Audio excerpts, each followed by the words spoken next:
Hello, good morning, good afternoon, good evening, wherever you may be. I am Wendy, this is Wendy's Pet Salon, and this is my little salon at home. So the video today run quite long, so I've done 3 tips, so stick around for a little bit of blade cleaning, a little bit of customer service, and how it's so important to assess your dogs before the customer leaves, and also some face holding techniques. So stick around, tell me what you think.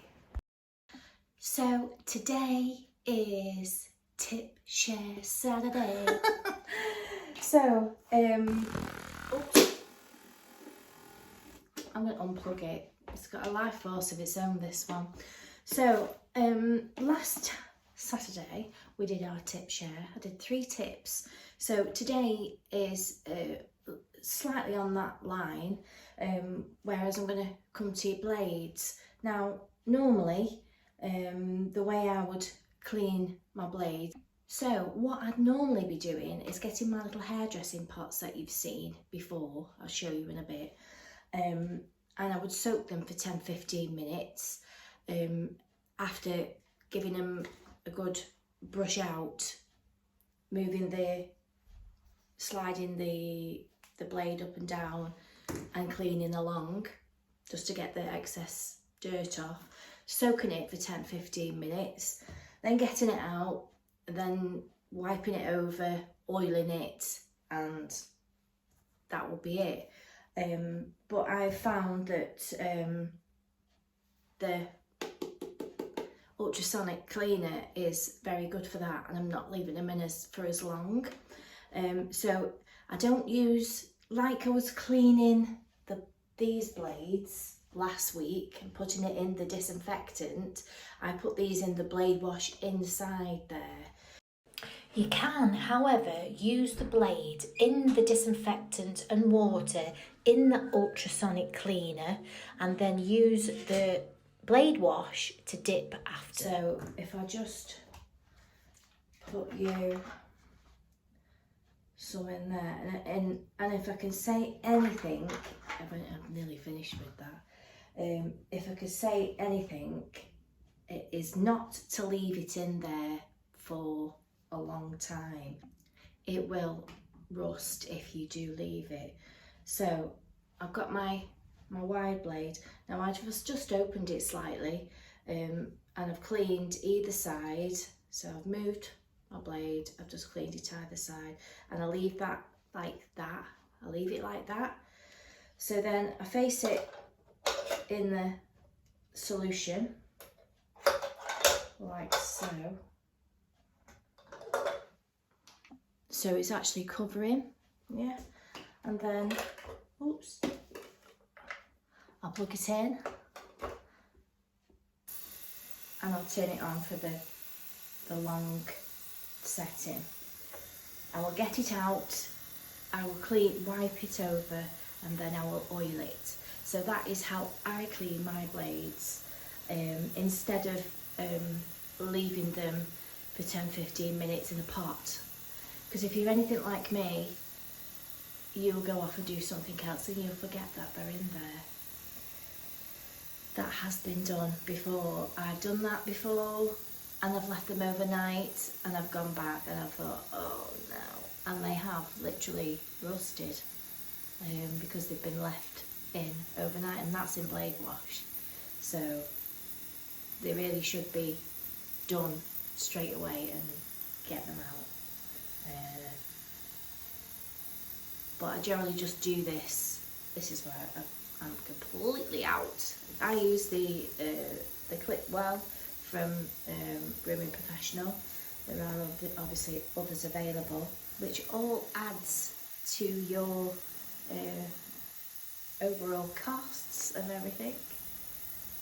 So it's coming up to the end of its session now. I'll just get my kitchen roll, and I do hope you're all well. It's still 54 seconds.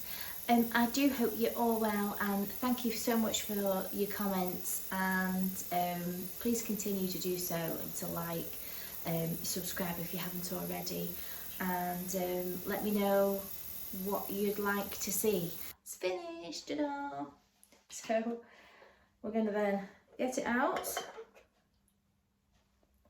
and then I'm going to just pat it down, give it a wipe, and just to show you how dirty it was, you see the colour of the water's changed now.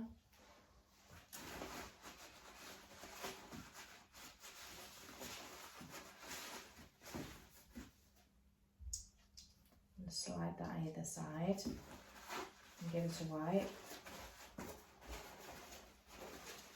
Just give it a wipe with a thing all along inside. So I get my blade, my clipper oil, and what I do is, this is very, very good oil. So like a little dropper. Less is more. There's a hair on the end of that. My little dropper, and I just put a drop there, drop there, a drop there, and a drop in the middle. 3 drops, that's all I use.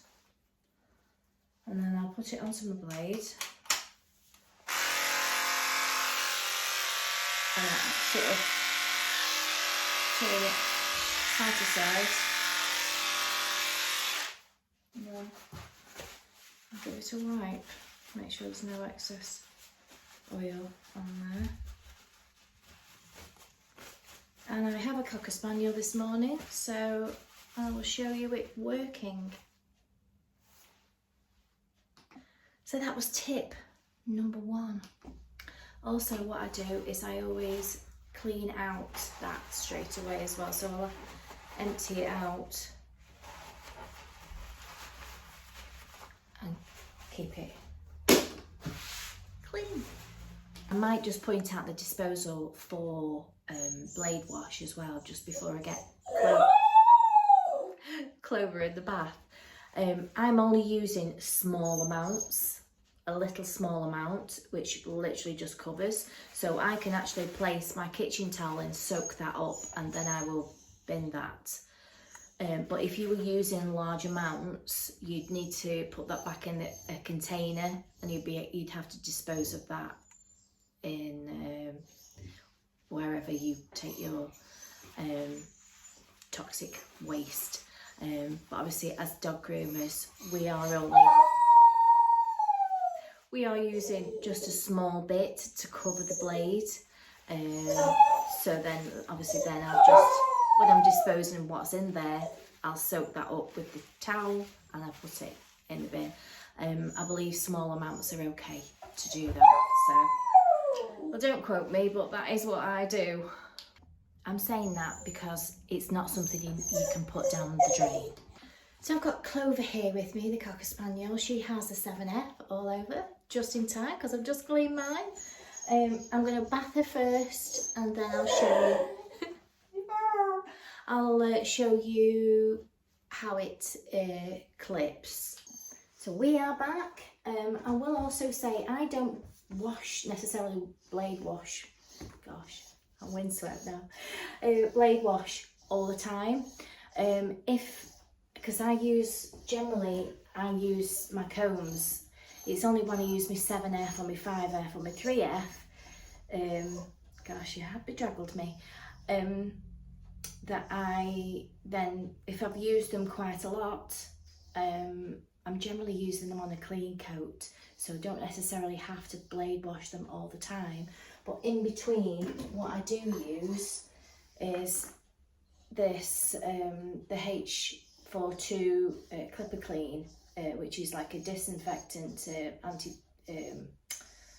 antibacterial, so in between clients, I will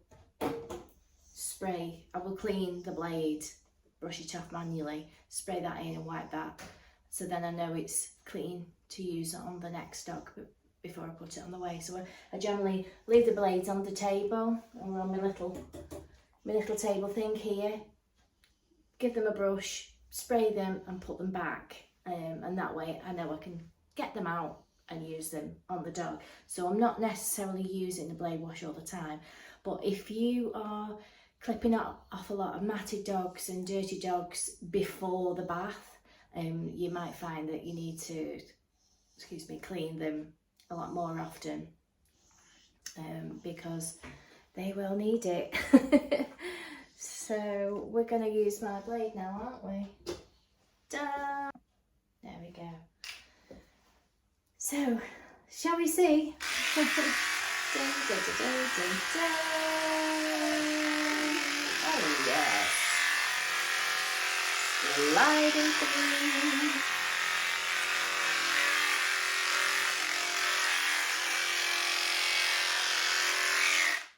I haven't sent my scissors or my blades off for a long time,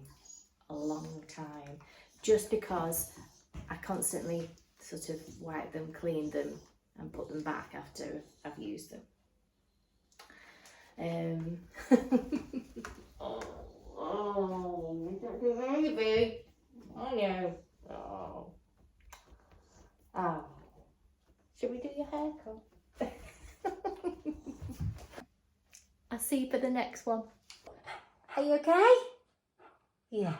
Are you ready for home? Do you look beautiful now? Oh, she does. Good girl. So I've just got 5 minutes before my next clients are coming, which are Luna and Archie. Luna is like a pom type and Archie is a Yorkie poo.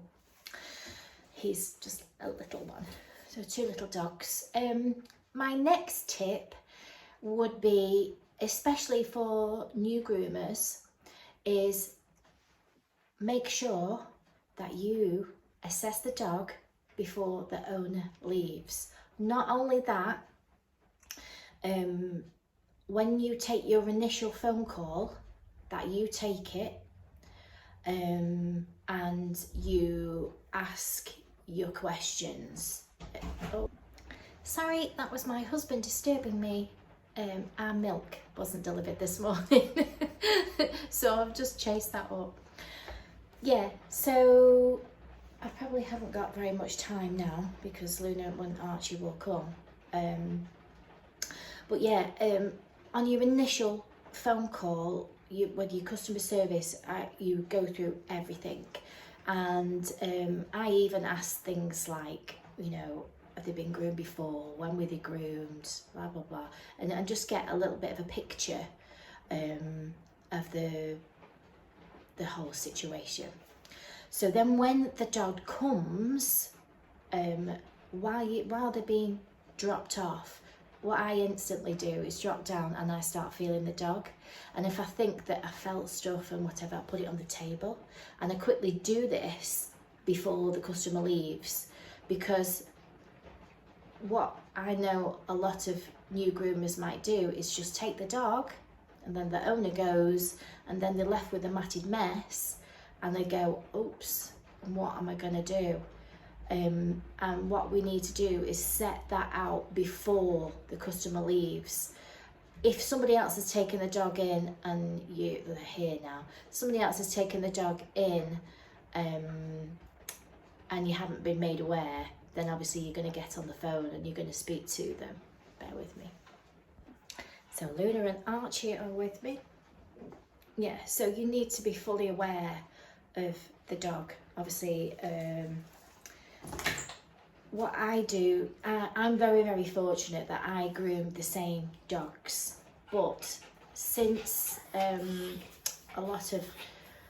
unfortunately, a lot of my older ones are passing away now, I have taken on some new ones. So first, I ask a lot of information. As soon as the client comes, because you might find that if it's an inexperienced dog owner or somebody that's taking their dog around other places and it is matted, you might find that initially it might be the person that you speak to on the phone, but they might bring in the son or the daughter or the grandparent or something, and they'll just try and disappear. But so it's really important that you let them know that, if your dog is matted, that is what I will be doing. And if they're not happy with that, then, they need to take the dog away and groom it and bring it back. But unfortunately, when people do that, we have a loss of money because you booked that appointment and we can't fill it then. So it's very important we get all that information first before we then have the dog. So what I'm saying is, I always, as soon as the people come in, I'm touching the dog, anything that I might notice, I'm looking visually, even, I might notice a dog scratching, or I've seen like black flecks, I'm looking for fleas. I don't do dogs with fleas, they have to go away, have a treatment and then come back to me. And the more experience you get, the more you'll see those things. But yeah, don't let the owner go without you having a proper talk about what you can and can't do.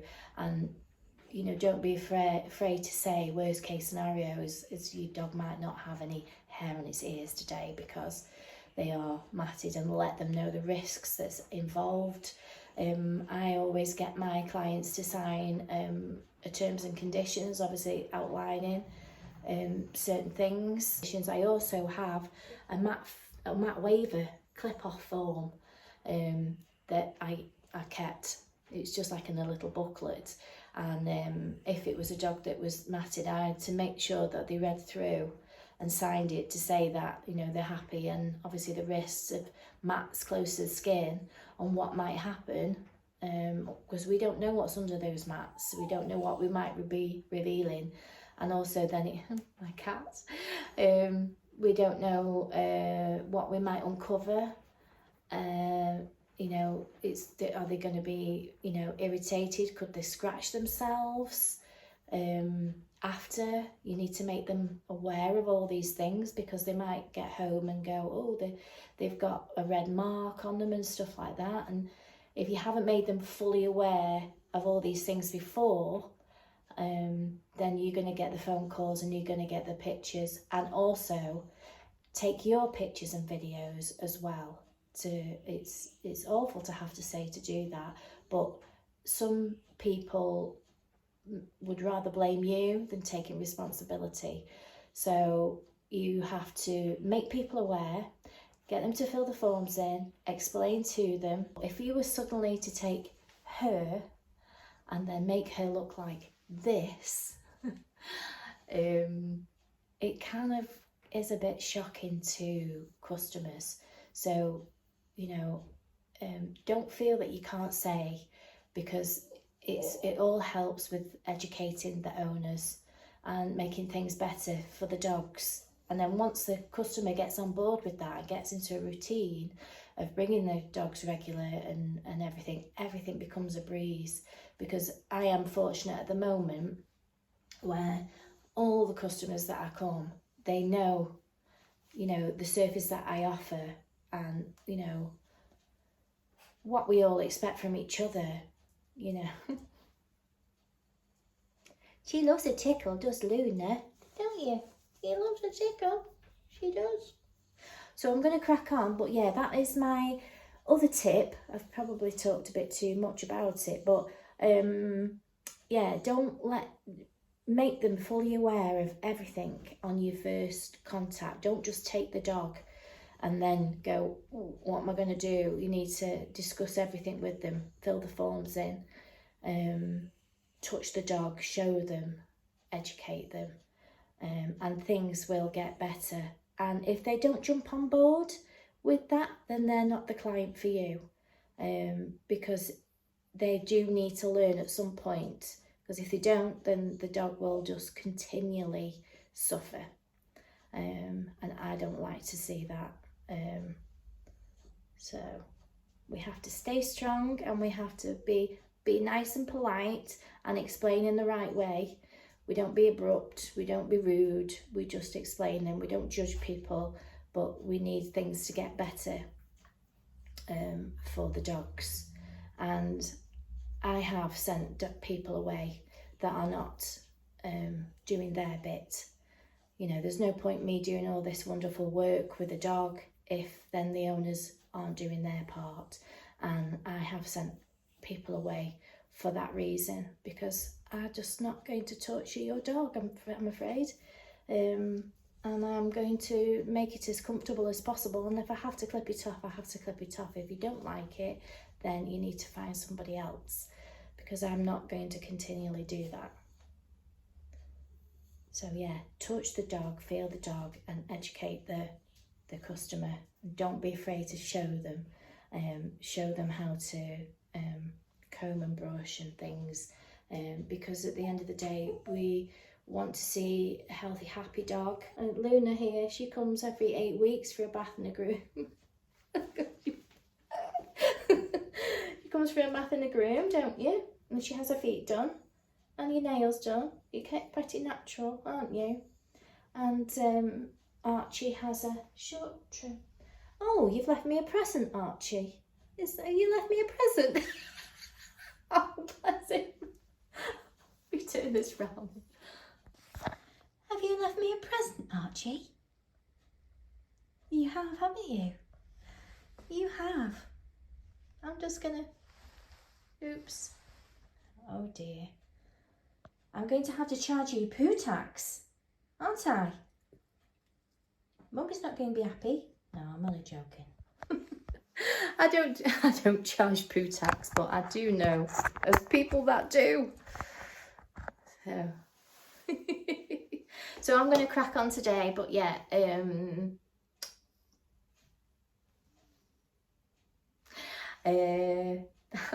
so that's my second tip of the day. Luna's all done now.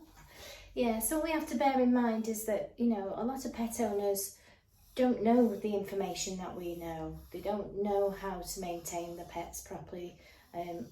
Many people, they don't know what it takes to maintain a particular breed. Like for instance, a cockapoo, high maintenance breed, 2 high maintenance breeds in one. So unless we educate them, things don't get any better, and we do need to let people learn lessons as well. It's the only way things get better. And I know this because I have a client list where I would like to think, and I know a lot of them do, if they need to know anything or want any advice or what should I do, they come and ask me. You know, is there I sell spray sometimes. They want me to recommend a comb, a brush and stuff like that. Things that I might just notice in passing, or you're struggling with that area. What I'll do is I'll take it, and it just helps educate the person, and then eventually everything, you know, the penny. Do you know what I say about the penny dropping? That's what it's all about. So yeah, so don't be afraid to put the dog on the table and assess it first, speak to them, discuss things with them, make people fully aware of things, because they probably don't know. And they've just, unless you start somewhere, you know, with a friendly attitude to the whole situation, we can't just say, oh, you're doing it wrong, or you're not doing this, or you're not doing that, because people will just shut off. I would. Somebody's dictating to me, oh, you're not doing this, you're not doing that. We need to help, be friendly and educate people, and that's the only way things can get better. In my opinion, is only my opinion. Let me know what you think. Were you a new groomer and you struggled with that same situation? You know, you're taking dogs in and you hadn't assessed them, and then you were just like, the dog's matted. I do know of a lady who went on a grooming course, and this is when I was back in Warrington. She went on a grooming course. She came actually to have a look at the salon and just get a feel. Sorry, I've got hairs in my eyes. I get a feeling of what it's all about. Went on a grooming course, took her first dog in. It was matted to holy hell, and she tried to ring up the training school. They weren't answering. So she rang me and asked me what I do, and I said, you need to tell the customer what you need to do. Ring them up, speak to them, and just say, look, your dog is really matted. I'm very sorry. I should have assessed it first. It's really matted. Am I okay to just take this off, because we can start again and then we can get in a regular routine. Because she was like, she didn't feel that she could take the mats off, you know. Some groomers think that we've got to groom all this stuff out. No, you don't. And in fact, 99% of the time it's damaged hair, so it needs taking off and starting again. So don't be afraid to tell people. She did actually bring me some flowers for that, because she was really stuck, you know, with this dog that was really matted, and it was really upsetting her. So and I think sometimes, you know, when you're a new groomer, you just need that help and support, don't you? So needless to say, the dog was clipped off and everything worked out okay. But don't be afraid to speak to the customers. Most of the time, they don't bite. It's the dogs that do.